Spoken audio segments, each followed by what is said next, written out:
Ebusia assembly asa esi ewo Ken Ofori Atta na kache. Ken Ofori Atta ho asem no kra de kame akoyesa anhwe kro kra bitimi e de atwere book. Ebusia ene de asem foforo bi esi wo ye Ken Ofori Atta ne camp. Eyo one ne lawyer bi enya asem na US lawyer bi etu ne fo se o de on kan kire ICE ne se o de omundi port no nanka ontimi enko ne man mu efi se ye den a de asem ne keka koi anhwe ana o man den o ma deport no we nam so ma Ken Ofori Atta se on de onti ase engisa afutuo we intum nti ama wantwi bi abeda eye one ne lawyer ne ntem we nam so ema eye lawyer yi adwen aye ne bebre abusuan nsem ne mu nkyeremu wo honom nti ye pese ebekwa akotie nsem ne mu nkyeremu na nsa na ebekwa akotie nsem ne nkyeremu ne beso obi bia na ne de dikan obedwuma de su so be subscribe to our channel no like ya share ama afoforo nso nsa aka dwumadi pa yi de we GH Politics Avenue so abusuan ye nse obrabre pe ni nti menkotie nsem ne mu nkyeremu or against a thief over the fence. My brother, my sister, Ken Ofori Atta made up his mind that he was not returning to Ghana. Can I tell you more? Watch this now. Now, remember we told you first time here that Ken Ofori Atta's lawyer was a former Attorney General of the United States of America, John David Ashcroft. And we ran his dossier for you the other day. He's a very smart lawyer, a lawyer who is well sought after. He's also a professor of law. In fact, in the university that he taught, they instituted an award program in his honor. He is a Christian who attends the Assemblies of God Church. He's also a singer in the church. And he has composed and recorded a very powerful patriotic song for America.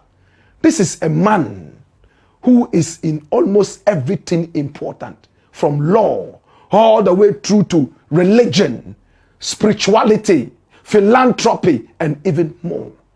This is John David Ashcroft. He was Attorney General of America from 2001 all the way to 2005. He was also a senator. This man has seen it all. A very good friend of our own Attorney General. And I'm talking about Dr. Dominic Akuritinga Ayine. Now, when Ken's issue came, and the Attorney General started investigating the issue before the OSP, in fact, he got in contact with this man. They were talking about this issue, how they could get this man extradited to come and face justice. Then the OSP's extradition thing too came, and it even made it heavier.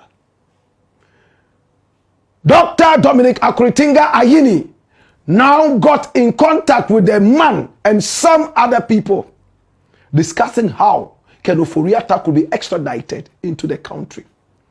And this man here was talking to the nation.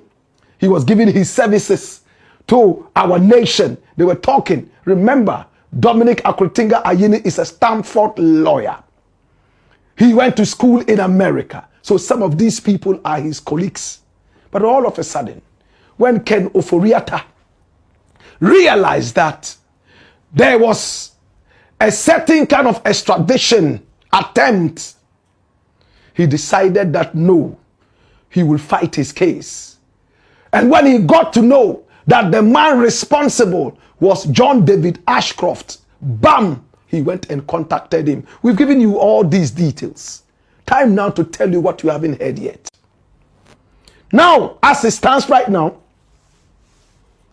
the government of Ghana, led by Dr. Dominic Akuritinga Ayine, may be going to court against John David Ashcroft for double standards and conflict of interest. You were working with the government of Ghana to extradite Ken Ofori. All of a sudden, you are Ken Ofori's lawyer. Wow. That is very fishy, isn't it? But money talks. Ken Ofori doled out a lot of money to hire the services of John David Ashcroft, a former Attorney General of America. Now look at what happened. What many people do not know is this. When Ken Ofori approached John David Ashcroft, he said, "Sir, I need you to defend me. I don't want to return to Ghana. And I know that you are working with my people in Ghana to bring me home. What would it take? Tell me what your fees are.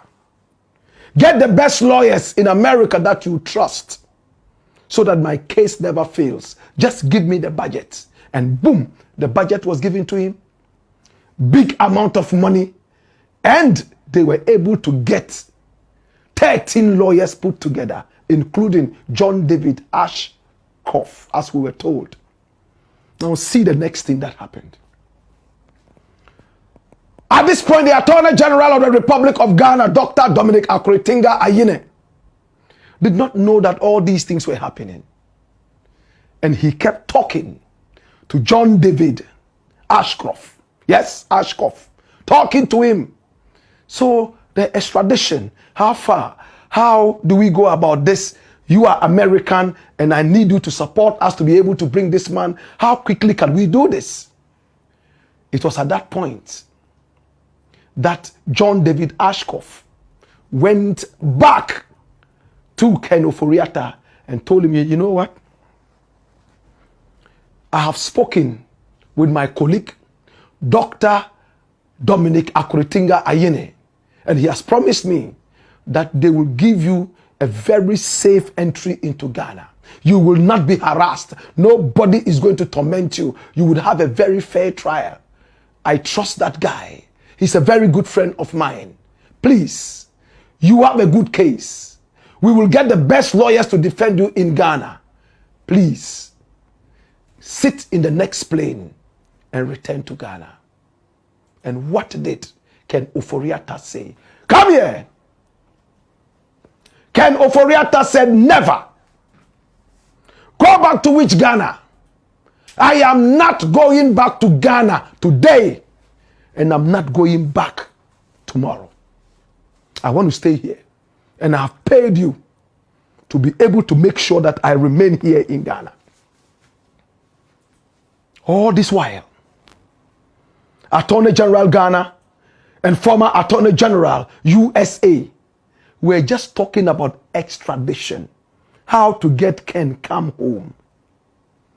And former Attorney General US was talking to our Attorney General about how the man could have a safe entry and a very fair trial. But when Ken said no, he wasn't coming, John David Ashcroft now had to speak a different language. When he called Dominic Akuritinga Ayine this time round, he wasn't talking about safe entry, safe passage, fair trial. He said, "Listen, man, I am now representing the same guy we have been talking about all this while." That was when Dominic Akuritinga Ayine was brokenhearted. Wow. All this while, we've been talking about bringing this man home. We have collaborated. Now he's your lawyer? Oh, this is conflict of interest. This is sad. He said, "Well, you know how the way goes." And that ended the conversation. But Dominic Akuritinga Ayine was smart. He had gone back door, started talking to the Americans again. And this is exclusive. Watch this. Now, do we all know that America has a military base in Ghana or not? We know, right? And it's been here for some time now. Now, the recent strikes in Nigeria against Boko Haram and some people who were tormenting Christians in that country, a lot of the strikes started from Ghana. The planes were flying from here. Missiles were thrown from here. into Nigeria with the collaboration of these countries, Nigeria, Ghana, America. My brother, my sister, this kind of camaraderie, yes, camaraderie, my brother, my sister, friendship was on between America and Ghana. So all the authorities in Ghana had to do was to just call and say that, you know what, we have this beautiful relationship. FBI can come into our country, pick 1, 2, 3, 4. You have a military base here. We allow you to be able to do things. We collaborate and do things. Please, we want that guy, Ken Ofori Atta. And the American people said, okay, we will do it. So now, Dominic Akuritinga Ayine bypassed John David Ashcroft and went for a more powerful force, the FBI, and the rest of all these agencies. Come here. And this is where the story even gets hotter and sweeter. The Americans couldn't say no. Because they have a military base here, they have a strong collaboration with Ghana. And to wait for the extradition was going to be lengthy. So, the Attorney General and Minister of Justice foresaw that the extradition would be lengthy.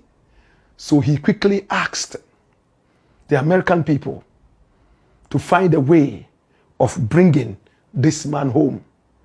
And he gave them some reasons and some other things he was investigating.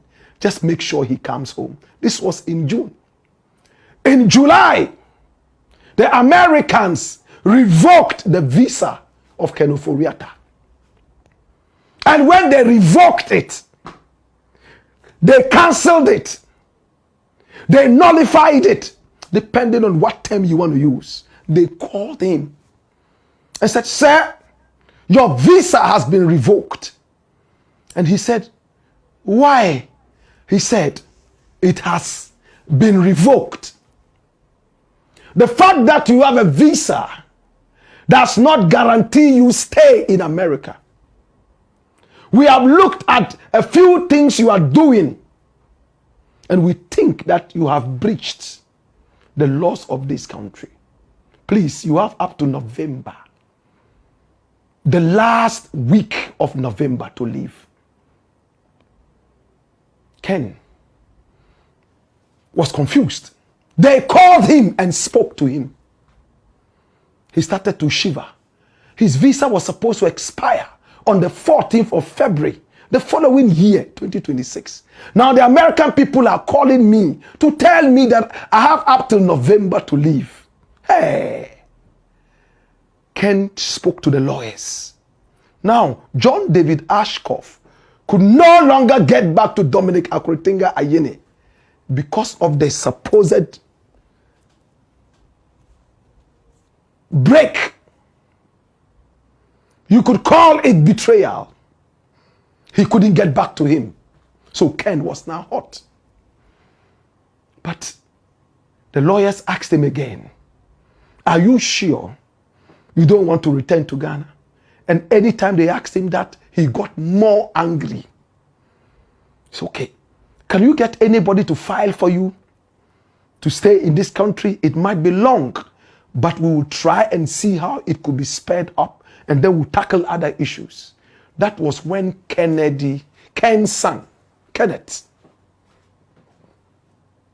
Ofori Atta, his son, came into action, and his name is Nana Ofori Atta. We are told this is his photograph. We cannot independently verify this. My brother, my sister. And he was born on the 8th of March 2001. So that gives him about 25 years. He's an American citizen, Ken's son. And he filed for Ken to have permanent residence in America. That is the truth. So what Martin Pebu and the rest have been talking about, that the lawyers are trying to deny, this is the truth. Ken's son Nana Ofori Atta, born on the 8th of March in 2001.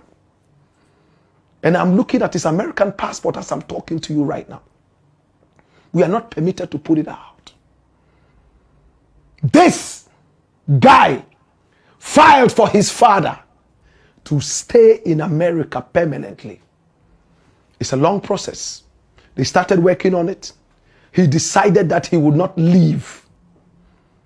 He refused to listen to his lawyers, who told him the best thing to do is to leave this country, go to Ghana. Dominic Akuritinga Ayine has promised safe passage and a very fair trial. We will also be in Ghana to support you. We'll get the best lawyers to support you. But Ken said, no, I don't want to hear that. That's not what I paid you for. I paid you to keep me in this country. You can't change the rules in the middle of the game.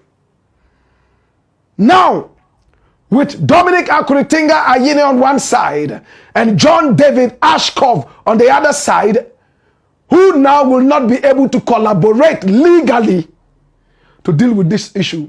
Little did they know that the Ghanaian people had gone back door to talk to their collaborators in America. Now, visa has been revoked. You have up to November to go. But the lawyers knew they will not be able to finish this case before November. They advised Ken to go home. He said no, he wouldn't. And listen to the interesting thing. Ken was supposed to be picked up on the 4th of January. For some reason, they were lurking around the house, ICE, where he lived in Washington, D.C., as we are told. My brother, my sister, the Westlight apartments, very luxurious apartment. That was where he was living. And according to Manasseh, who was giving us more information, in fact, Kamala Harris used to live in this apartment too. She had a 2-bedroom house in there. And when she was picked as the vice president of America, she decided to vacate the place, and she actually auctioned it for an arm and a leg over $1 million American dollars. It's a celebrity house. This was where Ken was living. And he lived exorbitantly. You may say, with our money. But that was where he was. His family visited him there. He stayed there. Everything is in this apartment. When they went there on the 4th, it looked like he was not at home. He had gone elsewhere. But ICE continued to keep an eye on the building for 3 days. The 4th, the 5th, it was on the 6th.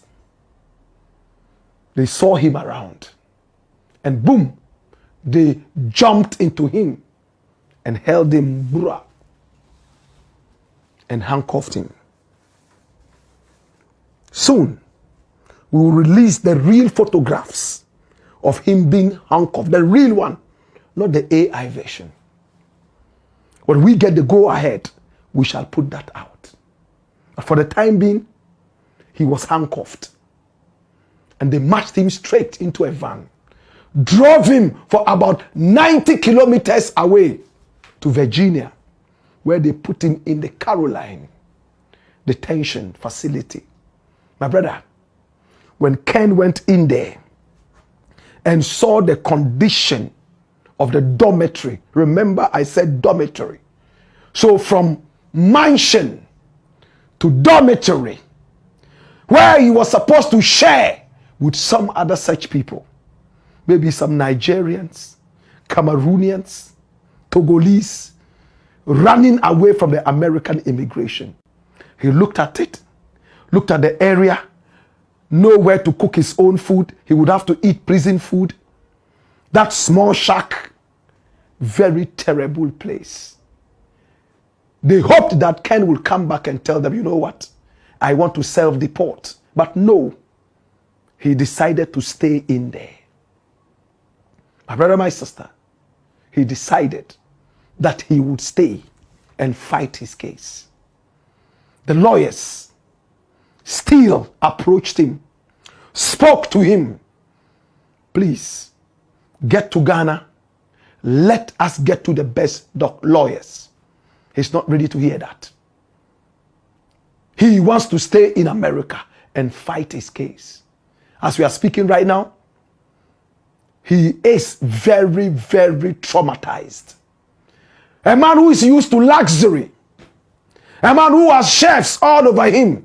There's a different chef on Monday, another one on Tuesday, Wednesday, Thursday, Friday, Saturday, and on Sunday when he goes to church and returns, it's a whole dinner for a king. Now, there's one chef who serves the whole prison at a time, the detention center. He's very uncomfortable. Ken Ofori. Is he going to self-deport? He doesn't want to hear that from the mouths of the lawyers. But the Ghana embassy, as usual, decided to go there. And the ambassador of Ghana to America is Victor Smith, my own very good friend. He went all the way to the place to meet with Ken.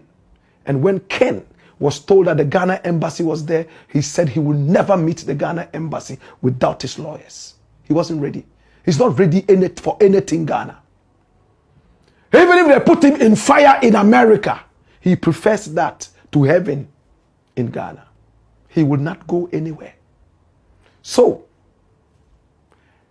Enayat, full name, Enayatullah Qasimi, originally from Afghanistan, where he himself had his own issues. That's one of his lawyers, is defending him. He's one of the lawyers handpicked by John David Ashkoff. This is Inayat. Yes, Enayat Qasimi. His full name is Enayatullah Qasimi. He's Afghan, but he's in America because of some issues and all that. We won't go too much into his life, but they are both talking to Ken to just accept to self-deport. But he's still saying no. He won't see any Ghanaian. He's embarrassed that he is in a detention center like that. My brother, my sister, the Attorney General gave us a bit of this information. This is to confirm all that we have been telling you all this while. Remember, we're first to tell you who Ken's real lawyer was and the number of lawyers he had gathered. Remember that we told you much more. Listen to the Attorney General, and when we return, we will tell you something that you have not heard in this trial. Watch this. Well, okay, so you know that even from day one, I didn't make this public, but I started investigating Ofori. All right. In fact, in his case, I'm doing it with some foreign investigators that are tracking all the offshore dealings and so on. All right. And then, of course, we are also doing our own investigations here. They are inconclusive as we speak. We have not, come to any conclusion. So this is different from the SML. It's different, totally different, and okay. and potentially mind blowing. But I that I will not, give any details at this point in time. So I started working with the Americans in respect of Ofori long before OSP, came up with their announcement. Yeah, I started working with them. And I want Ghanaians to know that he just didn't overstay his visa. The visa was actually revoked. So it's not that Ofori overstayed. So in July, the American government revoked, the State Department revoked his visa. All right? And they gave him up to November 29th of 2024 to leave the United States. Okay? He did not. And then that is how come that they, decided they were going to now pursue him, and arrest him. Actually, the arrest was supposed to occur on January 4th, and they did not do so. But on Tuesday, January 6th, they, apprehended him, in the Virginia area and took him into custody. You're saying this is not exactly about immigration? Yes, it's not exactly about immigration. His visa So is well, not I'm actually, working, his visa is not expired. It No, expires in February. it was revoked. The visa was revoked. I am telling you this on authority. All right. The last meeting that I had with the American authorities was just 3 days ago. His lawyers say here in Ghana say this is just a standard process. No, it's not. It's not a. I mean, they want to give it that a twist, to make it look like there is nothing wrong. But of course, the extradition request that I sent was in respect of the OSP. Yes, the SML matter. Yes, but I have been working with the Americans diligently on him, and the visa was revoked, and that is how come that he lost his immigration status in the United States. Explain to me, visa is revoked on account of you investigating him? Something I wouldn't want to give any details, because we speak with in confidence with the Americans, but this is something that I can publicly confirm, that a visa was revoked. So in respect of his extradition, are your lawyers in America to assist the state as the Department of Justice? As we understand, there's supposed to be some 2 lawyers from your place, 2 lawyers from the OSP or so, to go and help the Americans who prosecute the case in the American courts. Normally, we don't send our lawyers. We don't send our lawyers. We are represented because we make the request to the American authorities. So just like here, when they make a request, my office, mostly led by, my deputy, Justice Srimsai, goes to court. He's having a round. He wants to risk it all and come to Ghana. With the support of his American lawyers and Ghanaian lawyers, he hopes that he will be able to fly higher. But my brother, I need to remind you, this has nothing to do with the SML issue, Strategic Mobilization Limited. It has nothing to do with the OSP's extradition. It has all to do with a whole new investigation tagged the Ken Ofori offshore investigation. And when he arrives, according to what the Attorney General has said, is going to be mind-blowing. The SML is a joke. The bigger thing is the offshore thing. And details will start coming in. And you know where to get all these details. Right here. This is the voice of the nation. The voice of the continent. Whatever we say here is the gospel. Long before you hear it formally, this is where it breaks. To Ken Ofori, come home and face karma.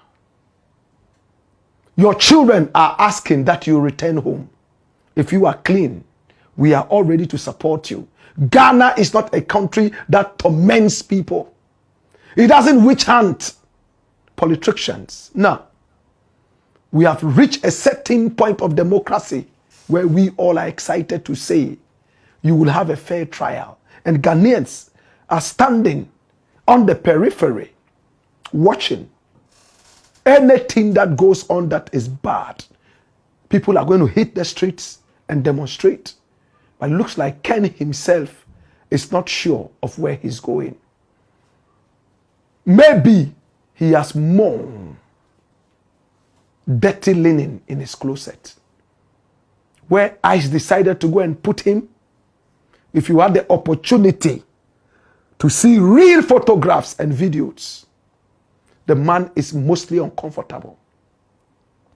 He sits in a corner reading a book that I suspect is the Bible. When others are there playing games and all that, no. He sits in a corner and most of the time he's praying.